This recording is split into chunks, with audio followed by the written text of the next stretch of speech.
নমস্কার বন্ধুরা, রয়্যাল কিচেনে আপনাদের সবাইকে স্বাগতম। আজকে হাজির হয়েছি দারুণ টেস্টি চিংড়ি মাছের রেসিপি নিয়ে। একঘেয়ে চিংড়ি মাছ যদি ভালো না লাগে তাহলে আমার এই ছোট ছোট টিপসগুলো ফলো করে বাড়িতে যদি এইভাবে রেসিপিটি বানিয়ে নিন তাহলে এক থালা ভাত নিমেষেই শেষ হয়ে যাবে। আশা করি রেসিপিটি আপনাদের কাছে খুবই ভালো লাগবে। যদি ভালো লাগে লাইক, শেয়ার, সাবস্ক্রাইব করে আমার পাশে থাকার অনুরোধ রইল, আর ভিডিওটি না কেটে শেষ অবধি দেখার অনুরোধ রইল। তো বন্ধুরা, আর দেরি না করে আসুন রেসিপিটি দেখে নেওয়া যাক। এখানে 300 গ্রাম চিংড়ি মাছ খোসা ছাড়িয়ে ভালো করে পরিষ্কার করে ধুয়ে নিয়েছি। এবার এর মধ্যে দেব সামান্য হলুদ গুঁড়ো আর নুন। চিংড়ি মাছটা হলুদ আর নুন দিয়ে ভালো করে মেখে 10 মিনিট মতো রেখে দেব। এবার একটা পেস্ট বানিয়ে নেব। তার জন্য মিক্সির মধ্যে দেব 15-16টা মতো কাঠবাদামটা 10 মিনিট জলে ভিজিয়ে খোসা ছাড়িয়ে নিয়েছি। এবার এর মধ্যে অল্প জল দিয়ে একটা মিহি পেস্ট বানিয়ে নিয়েছি। এবার এই বাদামের পেস্টটা একটি পাত্রে ঢেলে নিয়ে এই মিক্সির মধ্যে আরেকটা মশলার পেস্ট বানিয়ে নেব। তার জন্য এর মধ্যে দেব 1 ইঞ্চি মতো আদা ছোট ছোট টুকরো করে নিয়েছি, দেব 6-7 কোয়া মতো রসুন, দেব 4টে আধ পাকা কাঁচা লঙ্কা, দেব হাফ চামচ ধনে গুঁড়ো, দেব হাফ চামচ জিরে গুঁড়ো। এবার এর মধ্যে সামান্য একটু জল দিয়ে একটা মিহি পেস্ট বানিয়ে নিয়েছি।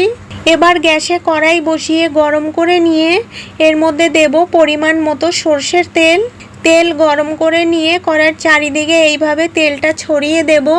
এবার ম্যারিনেট করা চিংড়ি মাছগুলোকে এই তেলের মধ্যে দিয়ে দেব। লো গ্যাসে চিংড়ি মাছগুলোকে এইভাবে 2 মিনিট ভেজে নিয়ে চিংড়ি মাছগুলোকে উল্টে দেব। চিংড়ি মাছ বেশি সময় ধরে ভাজবো না, তাহলে শক্ত হয়ে যাবে। 3 মিনিট মতো চিংড়ি মাছগুলোকে ভেজে নিয়েছি। এবার তেল ছেঁকে তুলে নেব। এবার এই চিংড়ি মাছ ভাজা তেলের মধ্যে আরেকটু সর্ষের তেল দিয়ে দেব।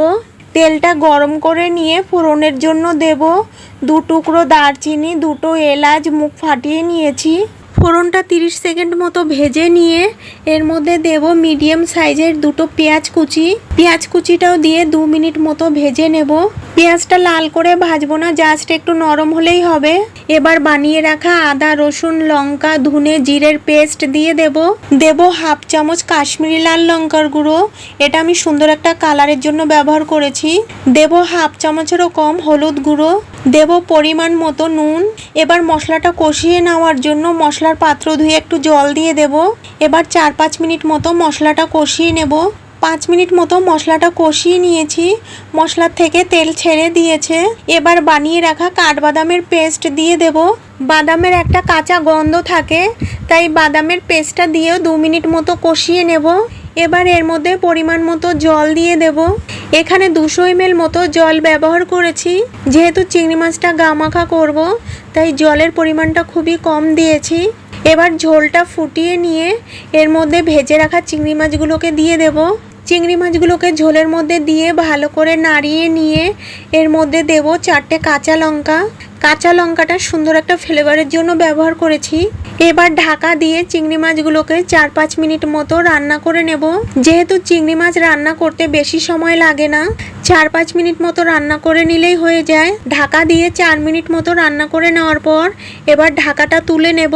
চিংড়ি মাছ রান্না কমপ্লিট হয়ে গেছে। এবার গরম গরম পরিবেশন করে নেব। এই চিংড়ি মাছের রেসিপিটা খেতে জাস্ট ফাটাফাটি হয়েছে। এইভাবে বাড়িতে বানালে কমেন্ট বক্সে জানাতে একেবারেই ভুলবেন না।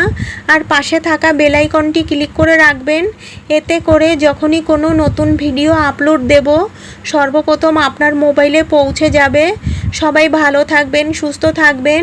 আর আমার এই ভিডিওটা শেষ অবধি দেখার জন্য আপনাদেরকে অনেক অনেক ধন্যবাদ।